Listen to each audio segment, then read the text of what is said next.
Йоу, барлықтарыңа сәлем. Менің аты жөнім Бақберген Сұлтан. Ал бұл менің Ташкент қаласында гид болған видеоның екінші сериясы. Егер көрген болсаңдар, өткен бөлімде мен үлкен 50 адамдық турда ассистент гид болған едім. Егер көрмеген болсаң, мына видео. Ал енді қазіргіге келетін болса, көкелерің өсті. Көкелерің уже ассистент емес, уже өзі жеке турларға шығады. Сондай турлардың бірі Алматы қаласынан Ташкентке, және Ташкентте 2 күн бойы біздің қыдырғанымыз, Ташкентте жүргеніміз жайында видео.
Шетелде жүргенде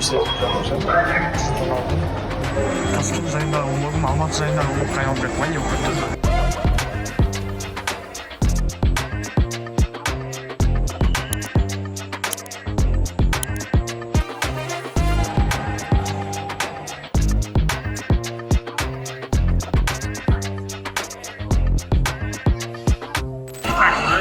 Станцияға келдім, байқоңыр.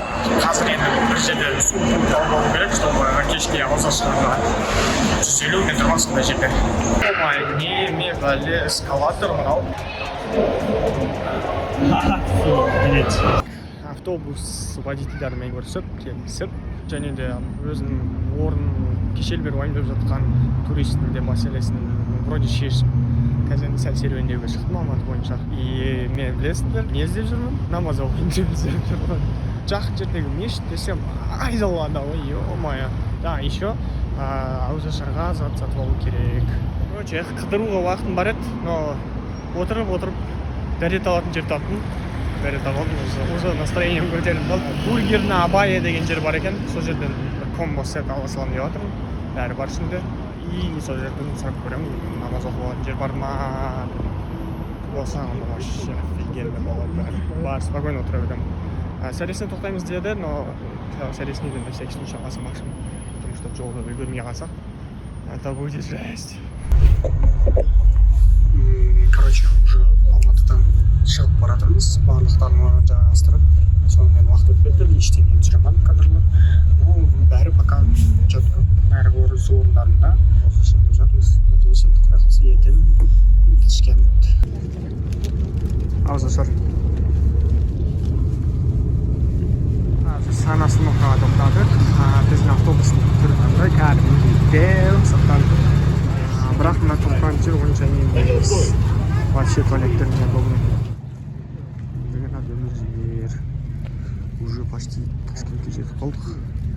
Бірақ ерте келіп жатырмыз. Осы кезде гидтігімнің бірінші проблемасы туындады. Белгілі бір уақытта жету керек болған автобусымыз шекараға одан қайда ерте жетті. Ал Өзбекстан территориясындағы автобустарымыз сол белгіленген уақытқа турланып келеді. Шекарадан шамамен 20 минуттық жерде біз сәресін іштік, және сол жерде біршама уақыт создық. Өзбекстанға өтіп жатқан адамдардың саны өте көп болады деген үмітпен жолға шыққан біз. Барған кезде тағы да бір мәселеге жолықтық. Өте ерте барғандықтан шекарада мүлдем адам жоқ. Сол моментте мен 100% басшылықпен связьда болғандықтан ешқандай видео түсіре алмадым. Бірақ мәселені Аллаға шүкір шеше алдық. Өзбекстандағы автобусымыз қайда ертерек келді. Және де мына кадрлардан көріп тұрғандарыңдай, уже біз Өзбекстан территориясындамыз, және де бірінші локацияға кетіп бара жатырмыз. Келдік, сәл бір-екі мәселелер болды, шешіліп отырдық, қазір енді кетіп бара жатырмыз.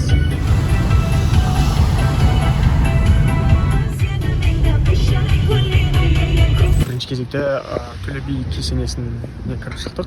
Традиция бойынша енді қазір Минор мешітіне барайын деп жатырмыз.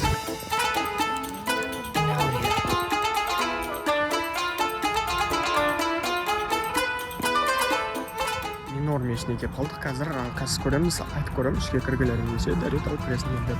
Біз вообще ерте келіп қойдық, өте ерте. Көбірек локацияға барамыз, локацияларда ұзағырақ уақыт өткіземіз. Өткен жылы келген кезімде жаққа Байқаусызда келген болатын. Маза қалатын жерде бізде көшімді Арқөтінде деген мешітке осылай келген болатын.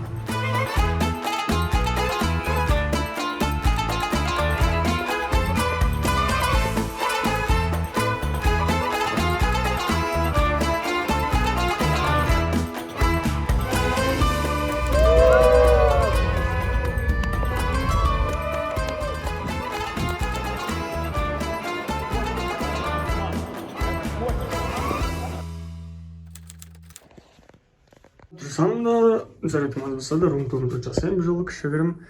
Мынау біздің бөлме. Мына жерден кіресің, кірген кезде светмет, оң жақта гардероб. Кірген кезде сондай бөлме. Терезе жоқ, мынаны прикольно терезе сияқты терезе жасап қойған. Екі кровать, твин, айна. Телек бар. И мына жерде ванная комната.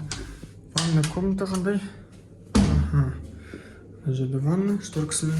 Унитаз бөлек, и раковина, и айна. Мен освещение өте ыстап тұр, бірақ соңын тұрмын. Короче, жағымнан шаршап тұрмын ғой. Сәл демал болмасам, су ештеңе ішпегеннен, тамақ ішпегеннен кейін жағымнан шаршайсың да. Қазір туристер тоже более-менее энергетичный болып тұрады, но ауыз бекіткендер тоже мен сияқты болып тұрады. Сәл енді қиындау енді.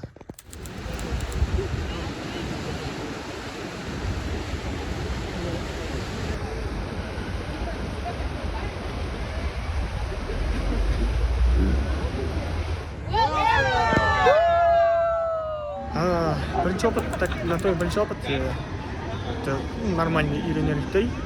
И бір айта кеткен нәрсе, қиын өте ауыз ашар, ораза болып жүріп гид болу. Енді үйреніп қалған жігіттер олай жалғыз жасамайтын шығар, бірақ маған сәл кішігірім қиындау болып жатыр.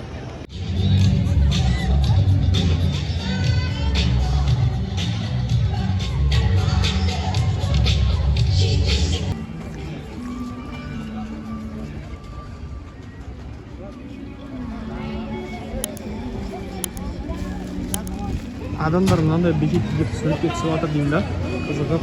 Шымкенттік мен үшін вообще ондай қызығымыз деген ше, мынау телефонды деп. Өйткені бізде тола ғой осындайлар.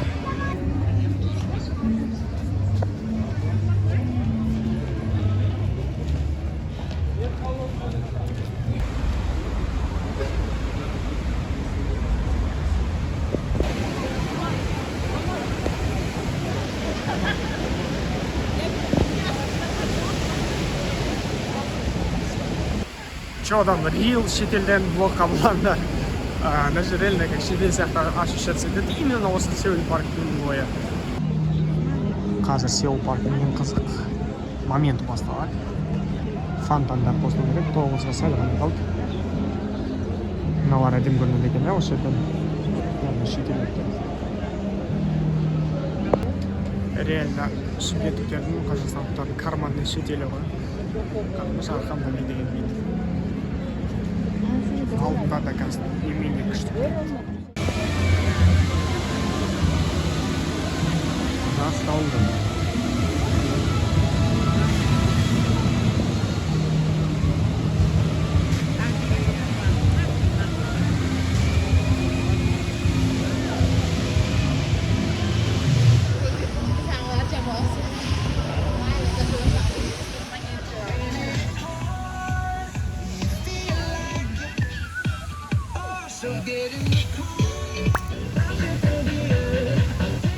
Бүгінгі өте оңай емес мен үшін болған турлар бірінші күні бітті. Қазір жүрмін. Кешкісін не алсам, қалай дем алсам деген. Ұйықтап алсам, конечно, күшті. Бірақ бір бәле жеп, көріп жатқым келеді отельдің байқымен сезініп. Корзинка деген өзбекше айтсам ғой. Корзинка деген неден осындай алдым. Біз осындай сатпайды екен, зор екен. Мынау 28 000 сом. Там 1000 теңгеден сәл асады. Зато там прикольно 1100 бәле ғой, теңгемен алғаннан. Но мыналар свежий, прям дәмдері офигенно өтірі, еріп кеткен емес. Таңғы 4-тен 20 нәрсе астады. соресный тұрдық. Мощно. Конечно, слабый шарна бар, что если айналасы мощно. Келесі күн, келесі приключение. А приключение бізде Жауа. Анхор парк жоқ, зоопарк, возможно, тоже жоқ. Сәл жағдай онша емес. Қазір базарда біз боламыз. Бәрі нәрсе көрсетіп, ақылдасып алмаса, басқа болмайды.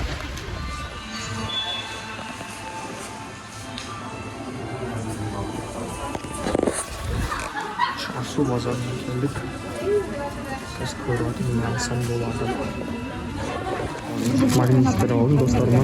Олар сәл қымбаттап кеткен, бірақ кірдік Чорсуға. Чорсуға деп.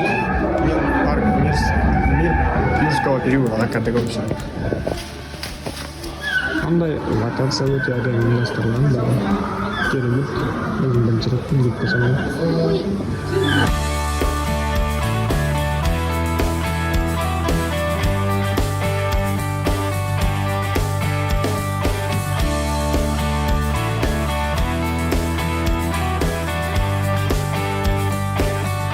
Кіммен қойма десеңіздер, бір рет кіргенге стоит. Қазір мейрам кезінде қымбаттаған өзі где-то сразу 1200 теңге есептейді. 30 мың сом.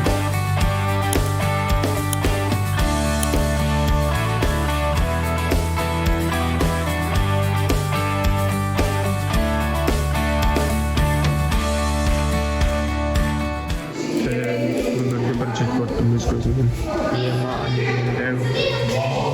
Аяқым. Ой, спасибо, что прикольно руками. Сколько он гадит. Бірақ бір уақыт жүрді екен. Қандай Погладить нельзя, ты что?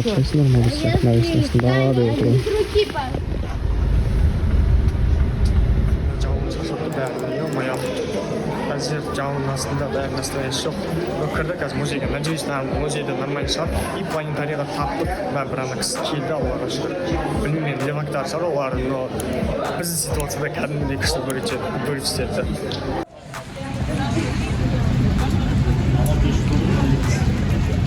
Жауынды Ташкентті көргенсіңдер ма?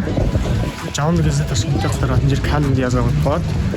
Жабық жері барлар да миллион болады, миллиард болады, бағдан айтқандай ше. Миллиард, ой. Жауынды кезде Ташкент Ситиде білмеймін не істеуге болады. Но парк бар әдемі, әрине әдемі парк, бірақ жауынды кезде қалай қыдырасың? Зонтикпен, дождевикпен жүруге болады, но бәрі де жауын емес күндегіндей болмайды.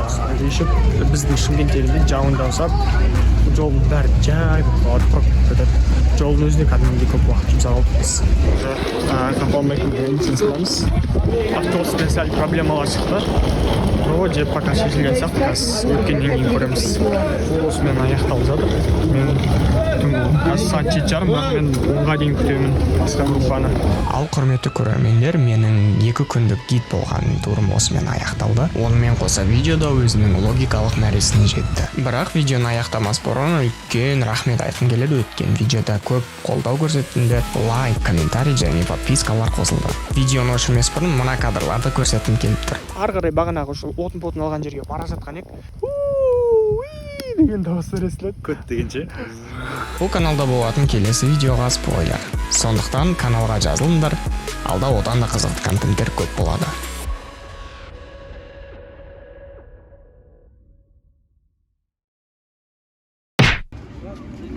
Қалай болып жатыр 17 минуттық свидание? Ну, ютубта жүрсе өлтіремін. Кстати, өлтіремайсың ғой? Қалай? Ну, типа, мен бұны жақында самайым ғой. Найду. Шымкентке келмейсің.